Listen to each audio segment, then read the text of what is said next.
Почитувани, Социјалдемократскиот сојуз, Левица и ДУИ намерно го обструираат носењето на изборниот законник поради лошите рейтинзи, иако со месеци се создаваше консензус помеѓу политичките партии. Наместо договор и носење на изборен законник за следниот изборен циклус, Социјалдемократскиот сојуз, Левица и ДУИ одбраа да создадат една какафонија во јавноста за овој реформски закон.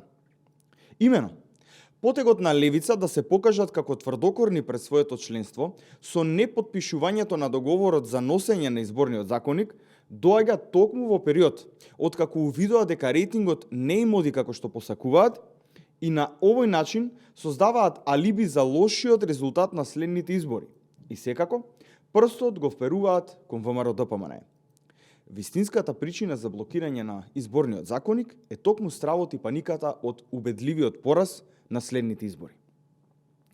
Социјалдемократскиот сојуз пак, откако увиде дека Левица го блокира изборниот законник, и тие да не останат покуси, најдоа начин како да го блокираат изборниот законник со поднесување на 10.000 амандмани и како што велат, причината е гласањето на диаспората по електронски пат, односно дека тој чин бил недемократски и неевропски.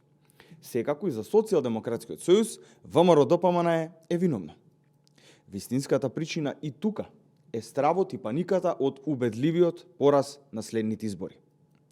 ДУИ пак од трета страна се приклучува на блокирање на овој процес со барање да сите одлуки кои се носат во Државната изборна комисија да бидат носени со консензус наместо досегашниот начин кој е демократски, односно мнозински модел. И тука вистинската причина е стравот и паниката од убедливиот пораз на следните избори.